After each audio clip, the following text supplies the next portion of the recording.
पिछले 2 दिनों से जैसा कि सोशल मीडिया के माध्यम से और कुछ स्थानीय लोगों के दूरभाष पर दिए गए सूचना के आधार पर हम लोगों को जानकारी मिली कि आप लोग स्ट्राइक में हैं। कई लोगों ने आपकी बातों को कई ढंग से उठाने का काम किया और इस कॉलेज का जब से नींव पड़ा, ये नींव पहले गांधीग्राम से फर्स्ट बैच जो गांधीग्राम है वहाँ से हुआ था और उसके बाद इस परेशानी में बाद के दिनों में 2 बैच के बाद आया यहाँ।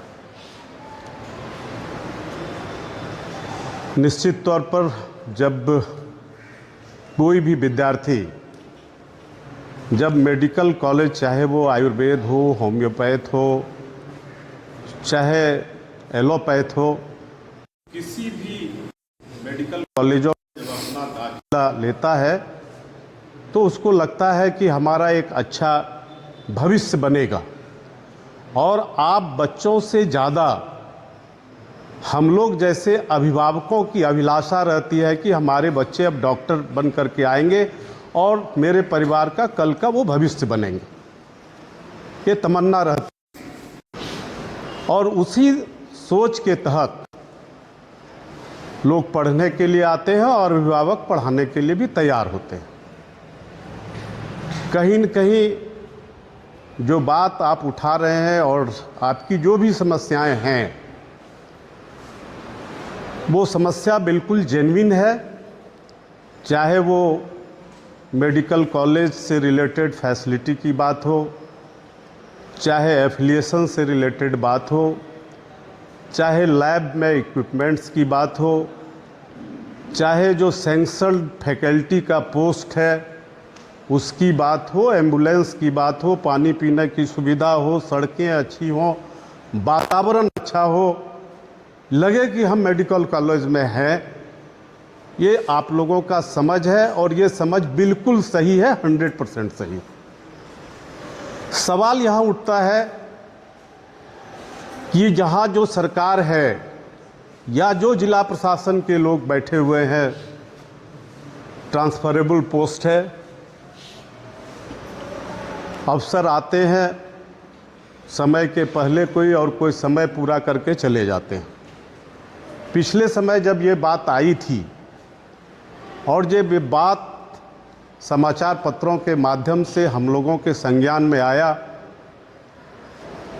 कि जो मेडिकल काउंसिल होम्योपैथ का है उसकी टीम आई और उन्होंने जांच किया और जो एक नॉर्म्स है कॉलेज को एफिलिएशन देने का, वो व्यवस्थाएं कॉलेज में नहीं है, इसलिए एफिलिएशन का एक्सटेंशन नहीं होगा।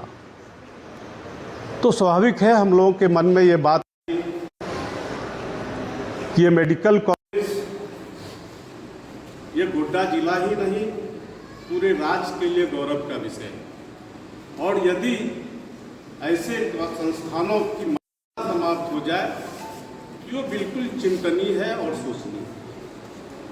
सवाल यहाँ यह उठता है, जितनी जिम्मेवारी आप फिक्स करिए वो सरकार के ऊपर ही जिम्मेवारी जाएगी, सरकार भाग नहीं सकती और जो घर के अभिभावक होते हैं जवाबदेही उन्हीं की बनती है। सवाल इस बात का है, पिछले समय में हम जब आए थे मैंने यहाँ के प्रिंसिपल साहब से मुलाकात किया था और उनसे मैंने एक ही सवाल किया था कि आपके कॉलेज में जो कमी है और कमियों का भरमार है, हमको तो पिछली बार देख करके बड़ा आश्चर्य हुआ था कि जहाँ प्रिंसिपल साहब बैठते थे उसकी दीवारें आज भी वही है।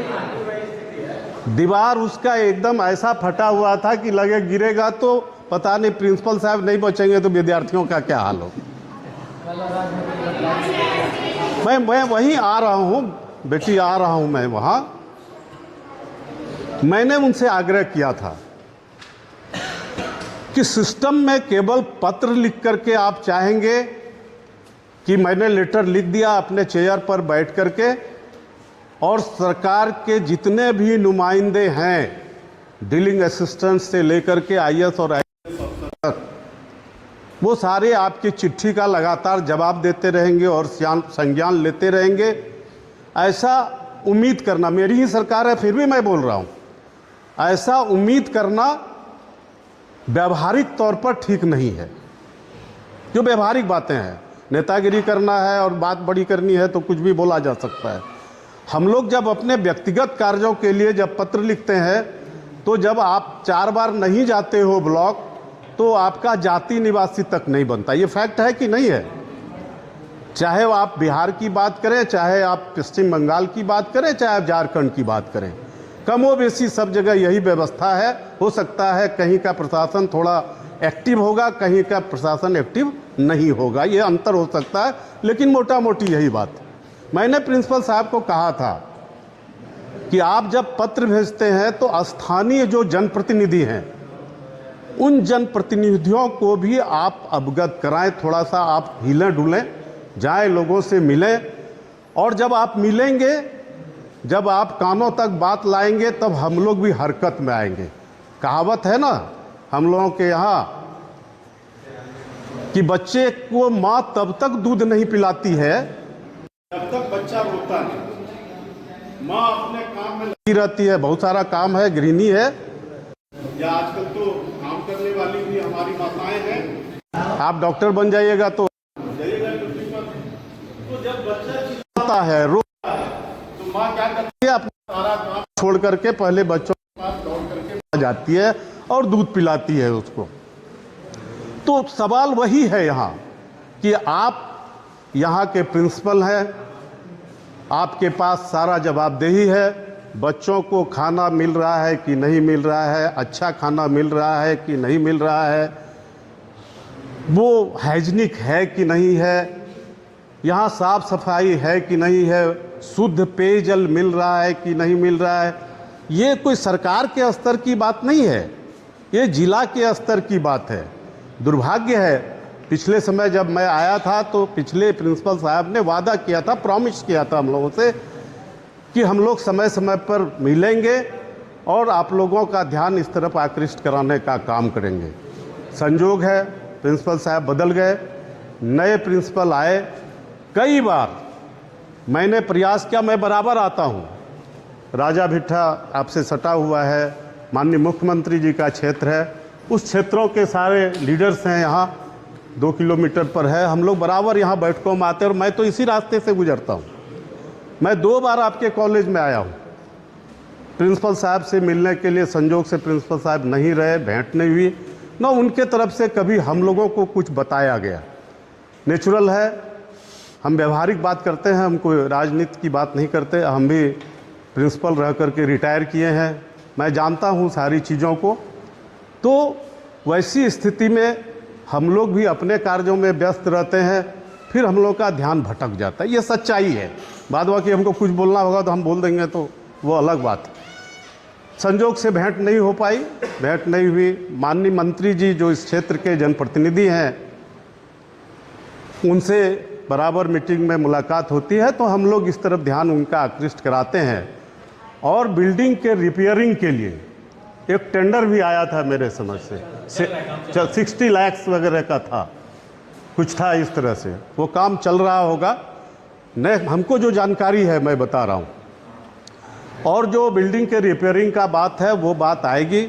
सड़क इस तरफ से यहाँ तक इस फेज में बना है, उस सड़क के लिए भी ये सड़क भी बनेगा।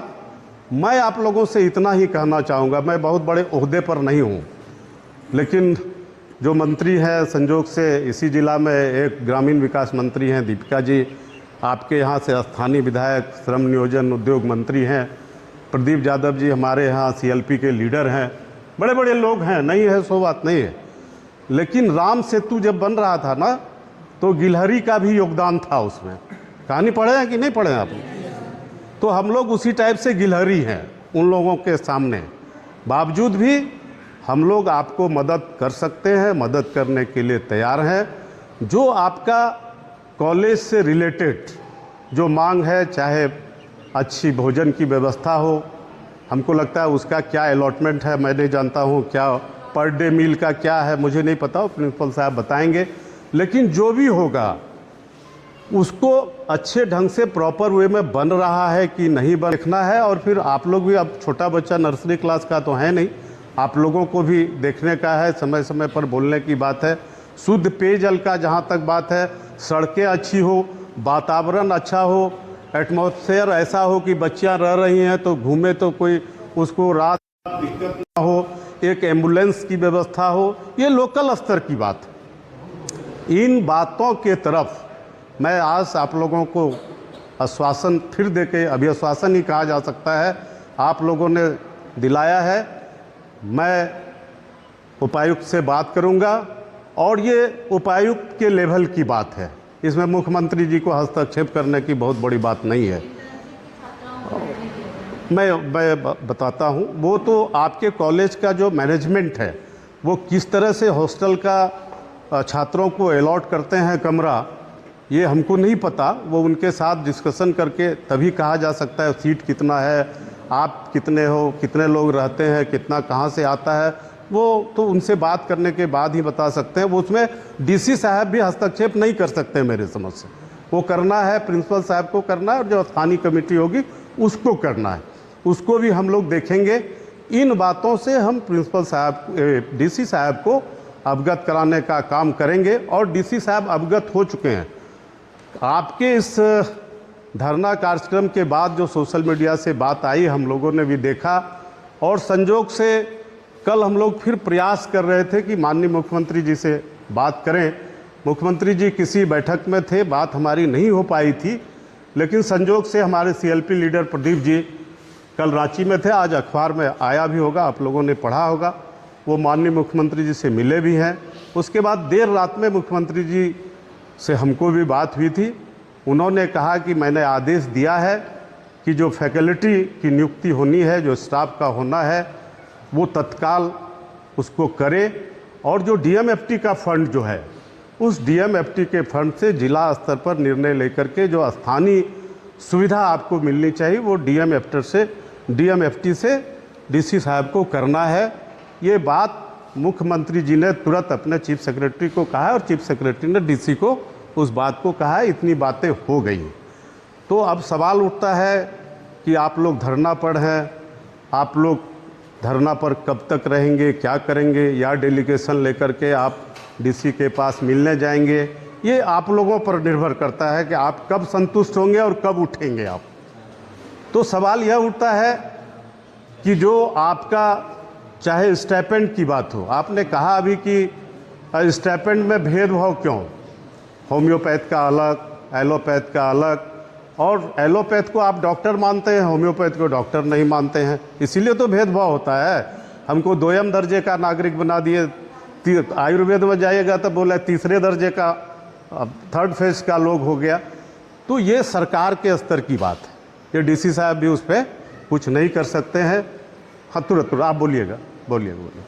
माननीय मंत्री जी डॉक्टर इरफान अंसारी साहब की बात आप लोगों ने किया है। मैं ये तो नहीं कह सकता कि उनको कान पकड़ करके मैं ला दूंगा आपके सामने, कॉलेज आ जाएंगे। यदि आप लोग डेलीगेशन अपना बनाए तो मैं आपको विश्वास दिलाता हूं, मैं आपके साथ रांची जाऊंगा और माननीय मंत्री जी से आप अपने मिल करके अपनी समस्याओं से अवगत कराइएगा, और फिर उन समस्याओं का समाधान कैसे होगा उसके लिए हम लोग पीछे से पुश करते रहेंगे। मैं नहीं कह सकता, हम उतनी बड़ी, हम झूठ बोल के जाने वाला नहीं, हमको रोज ही इधर से पार होना है। आप बैठाइएगा चाय बात दुकान पर, हम तो देखते रहते हैं। वहाँ बैठाए बोले अरे वही जा रहे सर का, गाड़ी रोको, तो जब हाथ दोगे गाड़ी में तो हमको तो रुकना पड़ेगा ना भाई। आप भी कहीं न कहीं बच्चे हो। हमारे घर में भी 4 डॉक्टर है, मेरी बेटी डॉक्टर है, मेरे दामाद डॉक्टर है, मेरी बहू डॉक्टर है, हम सारे रिम्स में हैं लोग। हम जानते हैं सारी बातों को, नॉर्म्स क्या है हम उन चीज़ों को जानते हैं, क्या कमियां हैं उन चीज़ों को जानते हैं। हम लोग ठप्पा मार करके नहीं आए हैं। मेरा नाम डॉक्टर प्रेमनंदन मंडल है, ठीक है। तो हम चीज़ों को समझते हैं, लेकिन सरकार की जो व्यवस्था है उस व्यवस्था में और व्यवहारिक चीज़ों में थोड़ा अंतर होता है। इस बात को आप लोगों को समझना पड़ेगा। तो आप लोगों की जो समस्या हैं, जैसे हमने सुना तो एकाक बच्चों ने भी और लोगों ने अप्रोच किया, हमको लगा कि जाना चाहिए और आए तो कम से कम आप लोगों का दुख दर्द सुने और कुछ खरी खोटी भी सुने है कि नहीं। अच्छा लगा, बोलना चाहिए, डेफिनेटली बोलना चाहिए हम लोगों को। हम लोग तो सुनते हैं, सुनने की आदत है हम लोगों को। तो सवाल यह उठता है कि यदि आप लोग चाहें, अगर डेलीगेशन बनाना चाहते हैं, जैसा कि हमको पता है कि डीसी साहब मंडे को आने वाले हैं, मैं फिर निकलते निकलते गाड़ी में चलूँगा, मैं उनसे बात करूँगा। डीसी साहब हैं, परीक्षाएं गड़बड़ हो, समय पर कुछ ना हो, तो धर्मेंद्र प्रधान की इस्तीफा से कुछ होना, कुछ लाभ मिलेगा क्या? सिस्टम कैसे अच्छा हो? जो सिस्टम कोलैप्स हुआ है वो सिस्टम कैसे फिर रूट पर आए, बात इसकी है।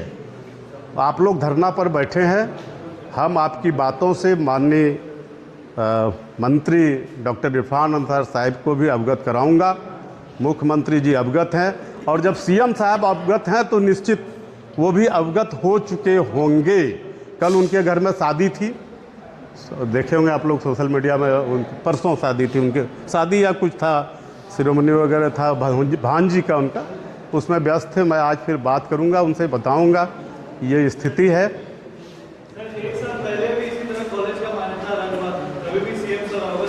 और फिर ऐसा नहीं कि धरना ही होगा तभी आएंगे और प्रदर्शन होगा तब आएंगे, ऐसा नहीं है। हम लोग बीच में भी आने के लिए तैयार रहते हैं, लेकिन व्यस्तताएं रहती हैं जिसके चलते नहीं आ पाते हैं। और प्रिंसिपल साहब को चाहिए कि थोड़ा सा कभी कभार संपर्क कर लिए। हम लोग तो आएंगे तो चाय भी नहीं मांगेंगे, क्या दिक्कत, हम लोग अपना तेल जला के आएंगे, आप लोग कुछ दिक्कत तो है नहीं। लेकिन आपके साथ जब रूबरू होंगे तो कुछ लगेगा, तो कभी डीसी के पास बैठते हैं, कभी कहीं और बैठते हैं, या मान लीजिए आप लोगों को पुलिस की सुविधा चाहिए, वातावरण ठीक ठाक चाहिए, तो वो सब काम तो हम लोग करा दे सकते हैं ना। इसलिए आप लोग कभी कभार आप लोग हम लोगों से बात किया करिए, हम लोग उसको करवाने का प्रयास करेंगे। और अभी जो तत्काल बात है, मुख्यमंत्री जी के संज्ञान में सारी बातें आई है, मुख्यमंत्री जी सेंसिटिव है, उपायुक्त महोदय से बात करेंगे और जो लोकल इश्यूज़ है उस इश्यूज़ को हम लोग पूरा करवाने का प्रयास करेंगे। हम आपके स्तर से क्या हो सकता है?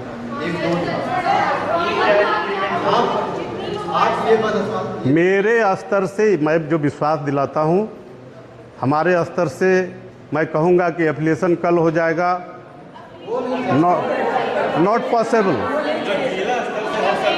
जिला स्तर से, जैसे आपने पानी की सुविधा की बात कहा है, आप लोगों का चल रहा है, सड़कें अच्छी हो, जो इतना सड़क में गड्ढा है कि गड्ढा में सड़क है पता नहीं चल रहा है।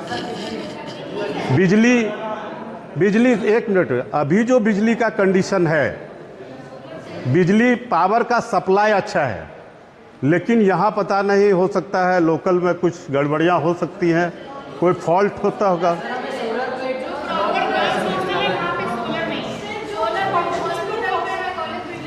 हाँ तो हाँ, डीएमएफटी फंड के द्वारा सोलर यहाँ दिया गया, हाँ, लेकिन एकेडमी और हॉस्पिटल में दिया गया, वो हॉस्टल तरफ नहीं है, हॉस्टल, गर्ल्स हॉस्टल और बॉयज हॉस्टल दोनों में कहीं नहीं दिया गया। अच्छा, वो आधा काम नहीं कर, वो फंक्शनिंग है, वो उधर जो लगा है वो फंक्शन में है, वो फंक्शन में है। और दोनों जगह लगाना था उनको, लेकिन वहाँ है जहाँ कोई नहीं रहता, यहाँ पे रहते हैं बच्चे, रहते हैं जैसे बॉयज हॉस्टल, गर्ल्स हॉस्टल, जो क्वार्टर भी जितने भी है क्वार्टर वगैरह। अच्छा, इन बातों से हम डीसी साहब एनसीएच के द्वारा 2026-27 के सत्र में नामांकन पर रोक लगा दी गई है। और अभी हमसे जुड़ रहे हैं डॉक्टर प्रेमनंदन मंडल, झारखंड मुक्ति मोर्चा के जिला अध्यक्ष। आपका मैं अपने चैनल में स्वागत करता हूं। सर ये बताया जाए कि आखिर इस तरह की जो घटनाएं होती है, पिछले वर्ष भी हुई, तो इससे बच्चों का मानसिक संतुलन कितना बिगड़ता है, ये कैसे अस्थिर हो? देखिए, बच्चों की मानसिक संतुलन पर बहुत ज़्यादा असर इसलिए नहीं पड़ेगा क्योंकि जब बच्चे आते हैं नामांकन कराने के लिए तो सारी चीज़ों से अवगत रहते हैं, और आप जानते हैं भी किसी भी काम को करने में समय लगता है। सरकार संवेदनशील है, सरकार सारे चीज़ों पर ध्यान रखी हुई है, और आपने देखा कि जैसे ही ये बात सामने आई, माननीय मुख्यमंत्री जी ने तुरंत संज्ञान में लेते हुए अपने अधीनस्थ पदाधिकारियों को आदेश देने का काम किया और सारे लोग एक्टिव हो गए हैं। काम हो रहा है, काम में समय लगता है। कुछ गाइडलाइन है, चाहे इंडियन मेडिकल कॉलेज का हो, चाहे होम्योपैथ का हो, चाहे जिसका भी हो, गाइडलाइन होता है। गाइडलाइन के आधार पर जब नॉर्म पूरा करता है तो सारी चीज़ें होती हैं। और मैं समझता हूँ ये कॉलेज हम लोगों का गौरव है और इस जिला का ही नहीं, इस राज्य का गौरव है। एक ही मात्र राजकीय होम्योपैथिक कॉलेज है। सरकार संवेदनशील है, सरकार इसको कर रही है और आते आते आप देखेंगे कि सारी समस्याओं का समाधान। दूसरी बात है कि अभी बरसात का मौसम है, जो बार बार ये सड़क का मामला उठ रहा है। हम लोग चाहेंगे कि इसमें तत्काल गिट्टी चिप्स देकर के उसको भरवा दिया जाए ताकि इस बरसात में दिक्कत ना हो। प्रयास करते हैं उसको मोटरेबल कराने का, वो मोटरेबल हो जाएगा। अभी डीसी साहब से भी बात हुई है। तीसरी बात है कि बच्चों ने जो कहा कि इंटर्नशिप में इन लोगों को बाहर जाना पड़ता है और इनके लिए व्यवस्था नहीं है, इसके लिए आप प्रशासन से किस तरह से इनको ये एडजस्ट कराइएगा? मैंने अभी बच्चों को कहा भी है कि आपकी समस्याओं को सुना, समस्याओं से अवगत हुए हैं और इन सारी बातों को हम सरकार तक पहुंचाने का काम करें।